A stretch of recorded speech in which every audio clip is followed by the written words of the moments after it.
इस वीडियो में हमारे दैनिक जीवन में होने वाले एक और रासायनिक परिवर्तन को हैक करने वाले हैं और उस परिवर्तन के द्वारा हम समझने वाले हैं कि वियोजन अभिक्रिया और उसमें वियोजन अभिक्रिया क्या होती है।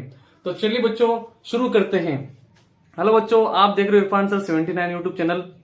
बच्चों अगर आप मेरे चैनल पर पहली बार अगर आए हो तो चैनल को लाइक और सब्सक्राइब जरूर कर लीजिएगा दोस्तों, ताकि आपको आने वाली वीडियो जल्द से जल्द मिल सके। दोस्तों हम शुरू करते हैं हमारे लाइफ हैक के अंदर, दैनिक जीवन के अंदर किस प्रकार से एक रासायनिक परिवर्तन हुआ और उसको हम हैक करने वाले हैं, मतलब उसको पूरा तरीके से तोड़ निकालने वाले हैं। तो देखिए बच्चों, यहाँ पर फेरस सल्फेट के क्रिस्टल को गर्म करने पर हम यहाँ पर पहले क्या करेंगे, क्रियाकलाप को समझेंगे, उसके माध्यम से ये दो डेरिवेशन हम फाइंड आउट करने वाले हैं। तो देखो फेरस सल्फेट की क्रिस्टल को गर्म करने पर इसका पहले हम क्या करते हैं, क्रियाकलाप देख लेते हैं। दोस्तों क्रियाकलाप क्या है, आपको यहाँ पर एक वीडियो दिख रही होगी, इस वीडियो के अंदर आपको दिख रहा होगा कि स्पेचुला के माध्यम से हमने क्या किया है, जो परख नली है उसके अंदर फेरस सल्फेट दिख रहा है आपको, यह लाइट हरा है, हल्का हरा कलर का है। तो उसको हमने क्या किया है, बर्नर की सहायता से हम क्या कर रहे हैं, उसको गर्म कर रहे हैं। गर्म करने के बाद दोस्तों पहले क्या होता है, जो फेरस सल्फेट है जो हाइड्रेट फॉर्म मतलब क्रिस्टल फॉर्म में, क्रिस्टल फॉर्म किसे बोलते हैं, जब जिसके अंदर H2O की मात्रा होती है, H2O की मात्रा अगर मिली हुई होती है तो उसको क्रिस्टल जल कहते हैं। अब जब ये क्या होगा, ये क्रिस्टल जल त्याग देगा और ये क्या होगा, ब्राउन कलर के अंदर पहले विभक्त होगा थोड़ी देर के लिए। उसके बाद जब इसको और गर्म किया गया तो देख सकते हो दोस्तों आप, यहाँ पर जो फेरस सल्फेट है उसके जो वाष्प है यहाँ पर चिपक गए हैं, और उसके बाद में और गर्म करने पर ये छोटे छोटे उत्पाद में परिवर्तित हो जाता है और इसका जो रंग हरा था वो भूरा कलर का हो जाता है और दो प्रकार की गैस निकलती है और इस प्रकार से ये अभिक्रिया होती है। तो बच्चों हम देख लेते हैं, इसको हैक करते हैं, क्या इसके अंदर रियल के अंदर परिवर्तन हुआ, रासायनिक समीकरण और अभिक्रिया के माध्यम से हम समझते हैं। तो देखो सबसे पहले फेरस सल्फेट की बात कर रहे हैं, इसके अंदर दो परिवर्तन हम देखने को मिलने वाले हैं। पहला परिवर्तन देखो, अगर पहली बार अगर हम इसको गर्म करते हैं फेरस सल्फेट को, अब FeSO4 7H2O को जब हम गर्म करते हैं तो यहां पर इसमें होता क्या है, ये यहां पर ये FeSO4 प्लस 7H2O, मतलब अपने ये क्या करता है, क्रिस्टल जो जल है इसके अंदर जो जल के कण मौजूद थे उसको क्या करता है, त्याग देता है, जो वाष्प के रूप में यहाँ पर इसके बाद आपको देखने को मिलेंगे या फिर इसके जो नीचे की साइड में आपको देखने को मिलेंगे। फिर देखो बच्चों, यहाँ पर जब इसको और गर्म किया गया, इसको और गर्म करने पर मतलब अब जो सेकेंड इसके अंदर और अधिक आगे फर्दर आगे के अंदर आगे इसको गर्म किया, आगे हमने क्या किया, इसको गर्म किया, आगे जब इसको हमने गर्म किया FeSO4 को, तो हमें क्या परिवर्तन देखने को मिले, जब आगे हमने इसको किया तो यहाँ पर Fe2O3 प्लस यहाँ पर SO2 प्लस SO3, तो यहाँ पर देखो क्या यहाँ पर चेंजेस हो गए, यहाँ पर एक अभिकर्मक छोटे छोटे उत्पाद में परिवर्तित हो गया। दोस्तों इसको संतुलित कर लेते हैं, यहाँ पर हमारे पास हम क्या करते हैं, इसकी जगह 2 लगा लेते हैं, अब ये समीकरण संतुलित हो गया।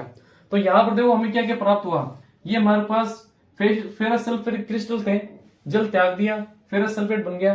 फेरस सल्फेट को और हमने क्या किया, जो फेरिक ऑक्साइड है, सल्फर डाइऑक्साइड है और सल्फर ट्राइऑक्साइड में विभक्त हो गया ये।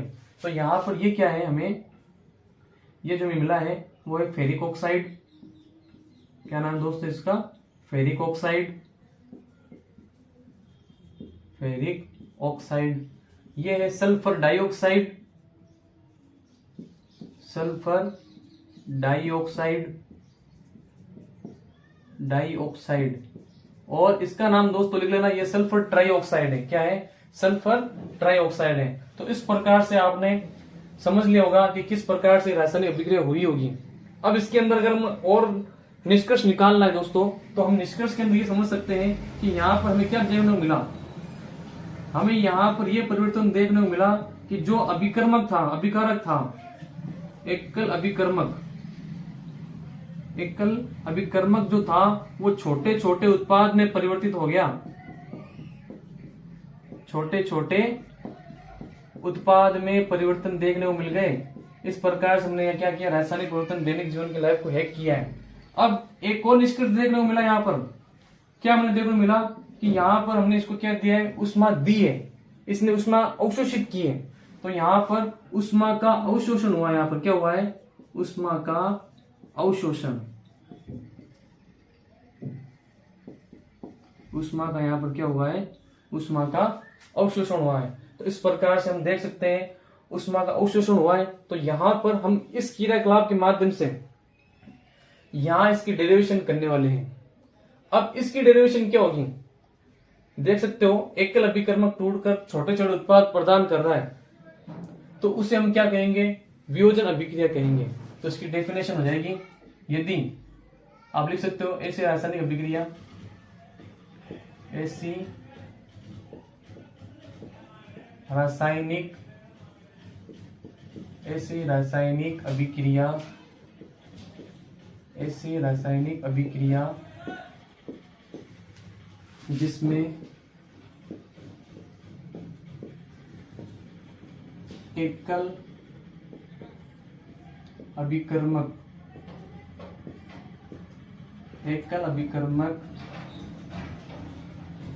टूटकर, एकल अभिकर्मक जो था वो टूटकर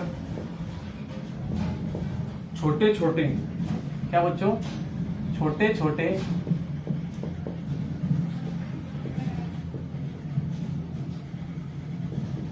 उत्पाद में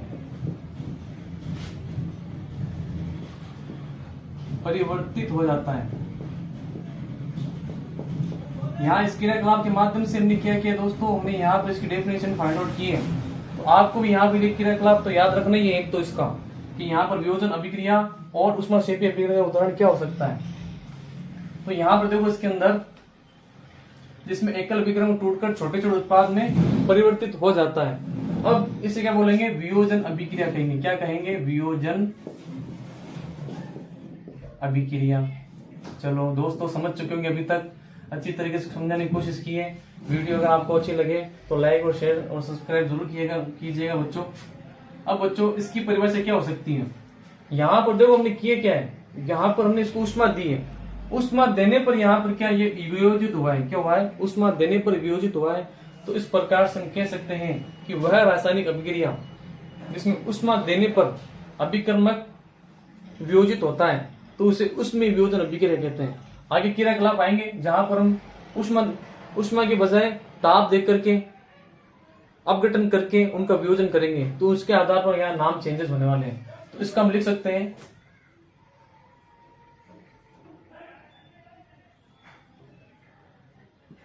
ऐसी रासायनिक अभिक्रिया, ऐसी रासायनिक अभिक्रिया, ऐसी रासायनिक अभिक्रिया, ऐसी रासायनिक अभिक्रिया जिसमें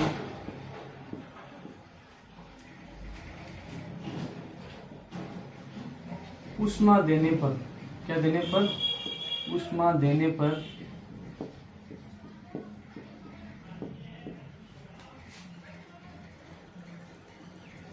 अभिकर्मक या फिर अभिकारक वियोजित हो जाता है। क्या हो जाता है, वियोजित हो जाता है। तो उसे क्या कहेंगे हम, ऊष्मीय वियोजन अभिक्रिया। तो यहाँ पर दोस्तों हमने ये समझ लिया कि कैसे क्रियाकलाप 1.5 यानी फेरस सल्फेटिक क्रिस्टल गर्म करने पर हमने ये देखा कि यहाँ पर पहले तो ये अपने ग्रीन कलर में रहता है, हल्के ग्रीन कलर के अंदर, और ये अपने क्रिस्टल जल को त्याग देता है। उसके बाद हमने ये देखा कि यहाँ पर फेरस सल्फेट को और अधिक गर्म करने पर ये फेरिक ऑक्साइड, सल्फर डाइऑक्साइड और सल्फर ट्राइऑक्साइड में परिवर्तित हो जाता है।